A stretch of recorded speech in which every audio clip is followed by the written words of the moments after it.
Hey everybody, it's Camille Martin here with Love to Lose, and this is where I teach you how to love your life and lose the weight.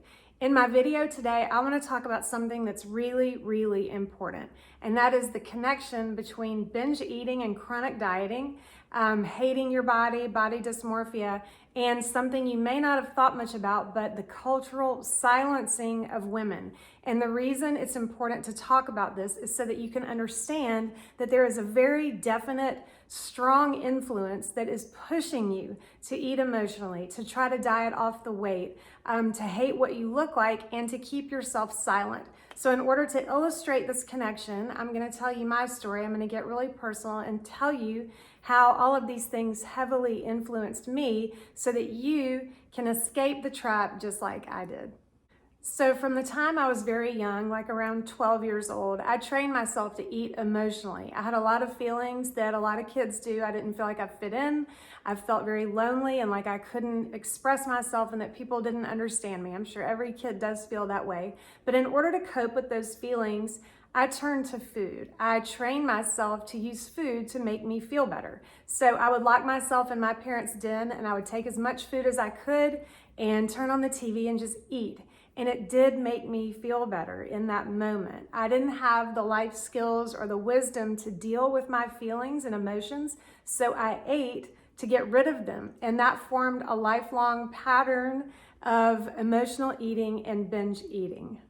All my emotional eating set me up in a trap of trying to diet off the weight that I was gaining. So all through high school, I did diet after diet after diet. Every single one you could think of in the 80s, I did it. And it worked for a while. And I even over-exercised and I took diet pills. I would just do anything that I could in order to get rid of the weight that was caused by my emotional eating. And I wanted to look perfect. I wanted to have the perfect body because we're all trained from a very young age that's what women should be. We should look perfect. We should have the perfect body. So I was, no surprise, I was influenced by these cultural messages, and that's what kept pushing me to do all of these crazy things in order to get rid of the weight. The bad news is that when I went to college, I didn't have my familiar, surroundings and my schedule that I was used to. So really and truly, the wheels completely came off the bus. My binge eating went into overdrive and I was binge drinking just like a lot of college students and then feeling even more like I didn't fit in. So it was just a very destructive cycle. In order to counterbalance all of the damage I was doing, I developed an eating disorder. I was bulimic and spent the next 3 years of my life in a devastating just state of feeling so much self-loathing and binge eating, vomiting up my food and binge drinking still. And it was just a horrible time in my life.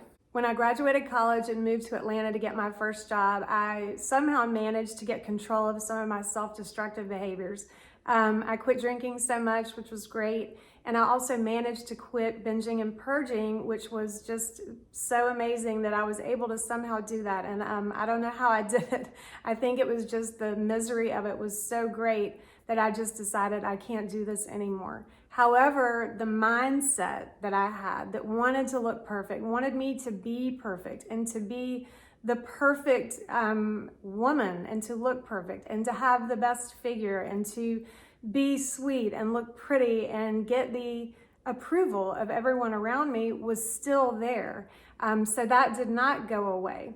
So the least of the three destructive behaviors to me was dieting. And so I still stayed stuck in my chronic dieting and I still was emotionally eating. So this was part of the pattern that I didn't fully get rid of. Ultimately though, I couldn't sustain the daily routine that I'd put myself in, which was get up, go to work, not eat anything all day long, come home, eat dinner, and then try to work out. It was just too much. And then I was binge eating again because I was so hungry, and then I was feeling terrible about myself that I just didn't have any willpower and I had no self-control. So what I did was one day, I got pushed past the point. I pushed myself past the point and I was in tears and I just said, I cannot live like this anymore. I can't live with this voice in my head telling me what a failure I am. I was dieting and failing, and I just couldn't do anything right, I felt like. And so I decided in that moment, I don't care what I look like anymore. It's worth it to me to stop doing all of these things and to living in this like insanity in my mind of, self-loathing and self-destruction. So I decided I would be okay if I gained some weight by not micromanaging my food and by thinking about food all the time and thinking about what I looked like all the time. So I decided to quit. The most amazing thing happened when I decided to quit dieting and living this psychotic mental lifestyle, and that is that I was able to change my habits naturally, one after the other, by not feeling all of this resistance. I sort of went from a place of, extreme resistance and negativity to a space of creativity and positivity and curiosity and wanting to learn about nutrition and health and how foods fueled my body. So when I got to this place of being curious, it got me excited. I started learning. I started feeling good about the fact that I was taking charge of my life and making these slow, small changes. That ultimately led me into a completely new career. I became a dietitian. I had no plan for that. So I'd set this big goal. I'm going to become a dietitian. I'm going to switch careers. I cannot tell you what that did for me emotionally and mentally and confidence-wise. And because I was feeling so positive and so like I was doing something that was worthy and that was worth my potential as a human being and as a woman, instead of just thinking about what do I look like? What do I look like? What did I eat last night? Did I gain 5 pounds? Did I lose 5 pounds? All of a sudden, that excitement started spilling over into my health habits, and not just because I was becoming a dietitian, but because I was excited and I was happy. I wasn't sitting around thinking about what am I going to eat or what am I going to try not to eat. So all of that excitement and setting that goal for myself made it easy for me to baby step and change my habits. I also started setting and achieving more big goals. I ran a marathon. I decided to move to a foreign country for a little while and live because it's something that I always wanted to do. So I did it. The more goals I set for myself and the more I achieved those goals, the better I felt. And then it was a positive cycle of habit change, goal setting. And then I realized at some point, it is insane because what women are doing everywhere is that we're wasting all of our time trying to perfect ourselves from the outside in. But not only that, we are wasting our potential. We are wasting our power. And we're also getting these messages that we should be quiet. We should look pretty. We should not be offensive or obtrusive or take up any of our space. And all of those messages that are teaching us to live in such a small way, it's no coincidence that we are over here trying to fix ourselves outwardly because we are actually being taught that what we look like is our potential.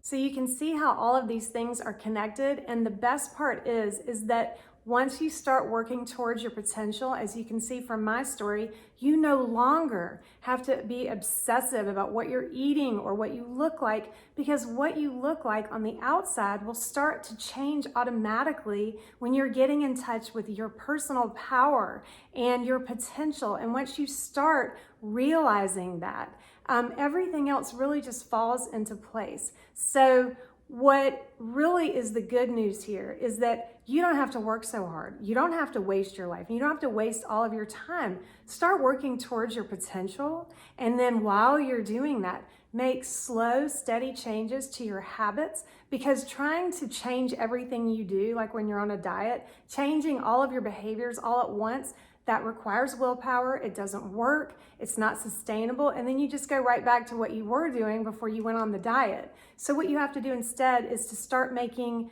little tiny baby step changes to your habits. And while you're doing that, set a big goal for yourself, because all of that excitement, it diverts your attention away from what do you look like to what are you capable of. And when you do these two things at the same time, you start to get exponential results without even really trying. So all of that being said, I have something really exciting that I want to share with you.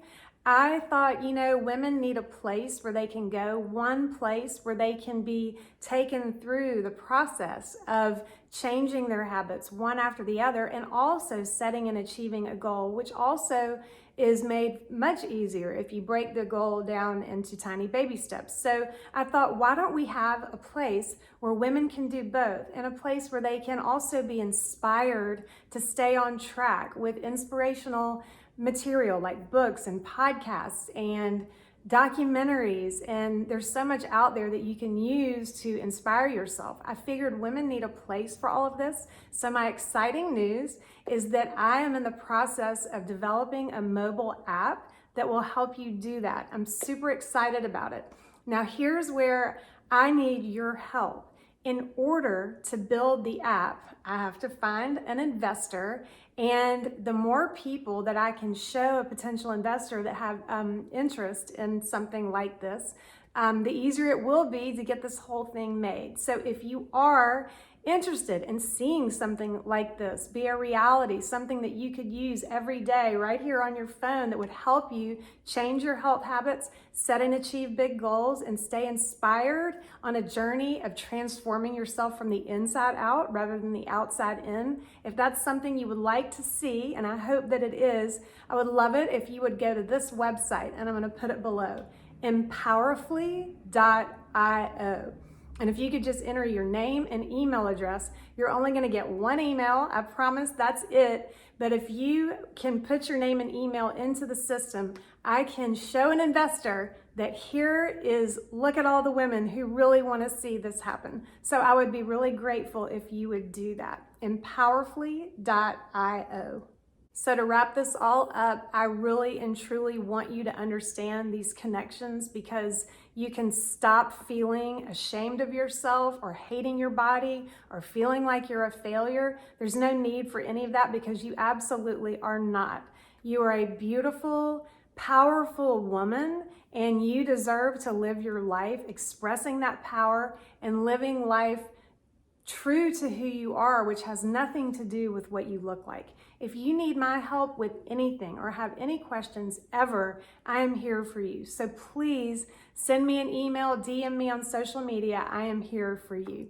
Thank you for watching this slightly longer video. And if you're not signed up already for my newsletter, make sure to head over to my website at CamilleMartinRD.com and get signed up so that you can get more tips, inspiration, and motivation on your journey of becoming your best self. Thanks so much for watching, and I'll see you here next time on Love to Lose.